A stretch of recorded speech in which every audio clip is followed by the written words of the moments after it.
Pregnancy के first trimester यानी कि पहले 3 महीनों में हमको खाने का क्या ख्याल रखना चाहिए, आज हम इसके बारे में बात करेंगे। मैं हूँ doctor Aastha Dayal and I am a senior gynaecologist working in CK Birla hospital and मेरा क्लिनिक है DLF फेज़ 1 में। तो आज हम बात करते हैं कि डाइट के हमको क्या क्या प्रिकॉशंस लेने चाहिए। प्रेगनेंसी के पहले 3 महीने बहुत ही इम्पॉर्टेंट होते हैं क्योंकि इस समय बच्चे का ब्रेन डेवलपमेंट हो रहा होता है। इस समय माँ के जो खाने पीने के हैबिट्स हैं, लाइफस्टाइल है, उससे बच्चे की डेवलपमेंट पे असर पड़ता है। इसीलिए हर माँ को पता होना चाहिए कि उसको क्या हेल्दी चीज़ें अपने डाइट में इंक्लूड करनी चाहिए। सबसे इम्पॉर्टेंट चीज़ है फॉलिक एसिड। ये बच्चे के ब्रेन डेवलपमेंट में हेल्प करता है और इसके सप्लीमेंट्स हम रेगुलरली अपने पेशेंट्स को देते हैं। उनको रोज़ 400 to 500 माइक्रोग्राम्स फॉलिक एसिड का लेना चाहिए। इसके अलावा और भी इम्पॉर्टेंट न्यूट्रिशन होता है जैसे कि vitamin B12, vitamin D, vitamin C and थोड़े से आयरन रिच फूड्स, ये बच्चे की डेवलपमेंट में हेल्प करते हैं। तो अगर आप हरी सब्जियां खाएं, दालें खाएं, चना, राजमा, लोबिया, सोयाबीन, पनीर, ऐसी चीज़ों को ज़्यादा खाएं तो इससे आपके बच्चों को ये विटामिन्स और मिनरल्स और प्रोटीन मिल जाता है। पहले 3 महीनों में बच्चा बहुत ही छोटा है और आपको कुछ एक्स्ट्रा न्यूट्रिशन की ज़रूरत नहीं है।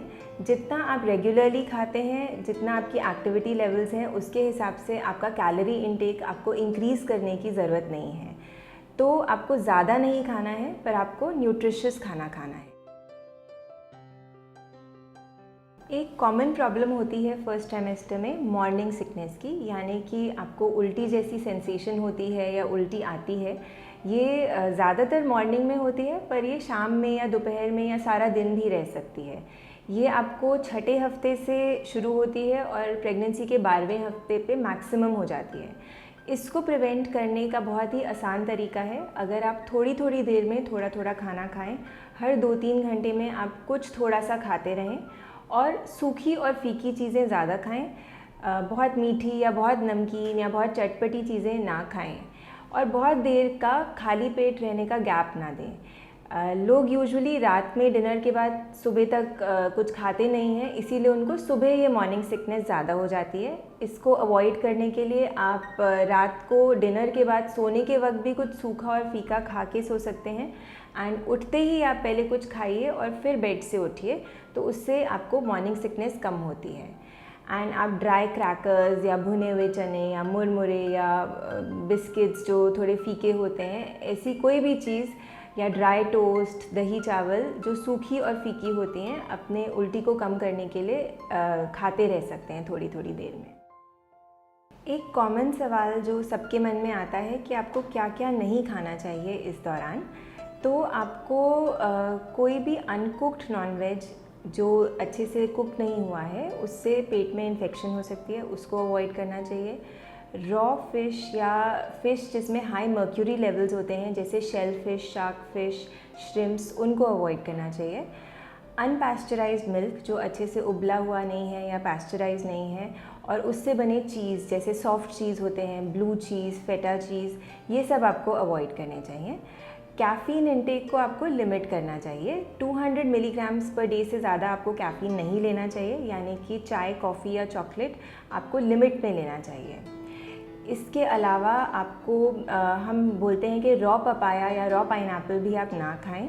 जो भी खाना खाएं वो साफ़ सफाई से हो और प्रोसेस्ड फूड, पैकेज्ड फूड को कम खाएं। अगर आप बाहर का खाना खा रहे हैं तो अनकुक्ड फूड मत खाइए, उसको अच्छे से कुक्ड फूड और सफाई वाली जगह से खाइए, क्योंकि आपका पेट खराब होने के ज़्यादा चांसेस होते हैं। तो मॉर्निंग सिकनेस को अवॉइड करने के लिए आप 3 मील्स या 3 स्नैक्स ले सकते हैं। मतलब कि एक ब्रेकफास्ट, लंच, डिनर में हेवी मील लेने की जगह आप उसको 6 मील्स में स्प्लिट कर सकते हैं। तो सुबह उठते ही आप कुछ कोकोनट वाटर या दूध या थोड़े से नट्स या कुछ फ्रूट ले सकते हैं। उसके थोड़ी देर के बाद आप कोई बेसन का चीला या सूजी का उपमा या कुछ मिक्स्ड वेजिटेबल्स के साथ पराठा, कुछ ऐसा ले सकते हैं। फिर थोड़ी देर के बाद आप कुछ एक और फ्रूट ले सकते हैं एंड फिर ब्रंच में या लंच से थोड़ा पहले आप एक सैंडविच ले सकते हैं। फिर आप लंच के दौरान रोटी, दाल और थोड़ी सब्जी इंक्लूड करें तो बेटर होगा। एंड साथ में दही भी ऐड करें तो उससे आपको कैल्शियम भी मिलेगा। एंड उसके बाद इवनिंग स्नैक में आप कुछ इडली या एक सैलेड बना सकते हैं, चना या राजमा या लोबिया का, एंड पनीर के पीसेस ले सकते हैं। एंड आप ड्रिंक करने के लिए नींबू पानी या कोकोनट वाटर, अनार का जूस, आम पन्ना, ऐसी चीज़ें ले सकते हैं। एंड जो आप लिक्विड्स लेते हैं, अगर आप खाली पेट बहुत ज़्यादा लिक्विड लेते हैं तो आपको थोड़ा वॉमिटिश लग सकता है, तो आप सिप्स ऑफ लिक्विड्स लीजिए। एकदम से खाली पेट बहुत ज़्यादा लिक्विड ना लें, लेकिन अपने आप को वेल हाइड्रेटेड रखें। अगर आपको वॉमिटिश फील हो रहा है तो आप कुछ ड्राई और सॉलिड लें, और जब वो वॉमिटिंग की फीलिंग चली जाए उसके बाद ही आप कुछ लिक्विड्स ऐड करें। हम कुछ दवाइयाँ भी आपको एडवाइस करते हैं। अगर आपको वॉमिटिंग ज़्यादा हो रही है तो आप वो दवाइयाँ भी ले सकते हैं, जो कि सेफ़ होती हैं प्रेगनेंसी में। लेकिन कुछ लोगों को बार बार वॉमिटिंग सेंसेशन होती है और ये बढ़ती जाती है अगर वो खाना नहीं खा पा रहे हैं, या उनका वेट लॉस हो रहा है, या डिहाइड्रेशन हो रहा है। तो इम्पॉर्टेंट है कि आप अपने डॉक्टर से बात करें, क्योंकि कई बार वॉमिटिंग बहुत ज़्यादा होती है और इसलिए आप कुछ भी अंदर नहीं रख पाते हैं, और हमको कई बार आपको ड्रिप या सप्लीमेंट्स देने पड़ जाते हैं।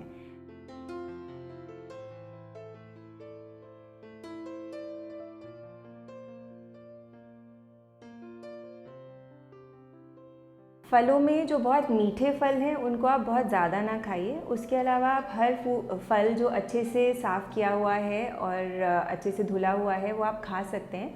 सिर्फ रॉ पाइनएप्पल और रॉ पपाया आप फर्स्ट ट्राइमेस्टर में अवॉइड करिए। सेकेंड थिंग है ओट्स या कॉर्न। बहुत सारे लोगों के मन में ये सवाल होता है, बट ओट्स और कॉर्न जो वेल कुक्ड है आराम से आप खा सकते हैं, उसको लेने में कोई मना नहीं है। कुछ लोगों को डाउट होता है कि ड्राई फ्रूट्स या सीड्स वो खा सकते हैं या नहीं। तो ड्राई फ्रूट्स जो बादाम और वॉलनट्स होते हैं वो अच्छे होते हैं हेल्थ के लिए। पिस्ता या काजू उतने अच्छे नहीं होते हैं, तो आप थोड़ी क्वांटिटी में ड्राई फ्रूट्स खा सकते हैं, उसमें ऐसा कुछ मना नहीं है। एंड सीड्स, जैसे कि कुछ सीड्स में जैसे फ्लैक्स सीड्स होते हैं, बहुत ज़्यादा क्वांटिटी में उसको नहीं खाना चाहिए। सिट्रस फ्रूट्स यानी कि खट्टे फ्रूट्स जैसे कि ऑरेंज, मौसमी, ये आप सेफली खा सकते हैं। इसमें विटामिन सी होता है जो बच्चे के लिए अच्छा होता है। स्प्राउट्स के बारे में भी कुछ क्वेश्चंस होते हैं। अगर अनकुक्ड सैलेड की तरह आप ना खाएं, उसको स्टीम करके खा लें ताकि इन्फेक्शन का रिस्क ना हो। इसी तरह से नॉनवेज भी आप रॉ नॉनवेज ना खाएं, उसको अच्छे से कुक किया हो ताकि आपका पेट ना ख़राब हो, तो आप इजीली उसको भी खा सकते हैं। एक और कॉमन प्रॉब्लम होती है फर्स्ट ट्राइमेस्टर में एसिडिटी की। अगर आप को खाने के बाद पेट में अपर एब्डोमेन में दर्द होता है या हार्टबर्न होता है, तो आप स्मॉल एंड फ्रीक्वेंट मील्स लीजिए एंड बहुत देर खाली पेट मत रहिए। जो चीज़ें एसिडिटी करती हैं उन चीज़ों को अवॉइड करिए, जैसे कि खट्टी चीज़ें या मिर्ची मसाले वाली चीज़ें। एंड खाने के बाद एकदम से लेटिए मत, थोड़ा सा सैर कर लीजिए या 10-15 मिनट अपराइट रहिए। और आप एसिडिटी अगर इन सब चीज़ों से भी ठीक नहीं हो रही है तो थोड़ी दवाइयाँ भी आप ले सकते हैं, या घरेलू नुस्खे जैसे ठंडा दूध पीना या एसिडिटी के लिए अजवाइन का पानी लेना, ये सब आप कर सकते हैं। आई होप इस वीडियो से आपके काफ़ी डाउट्स क्लियर हुए, और अगर आपको ये इन्फॉर्मेटिव लगा तो please stay connected for further such videos. Thank you.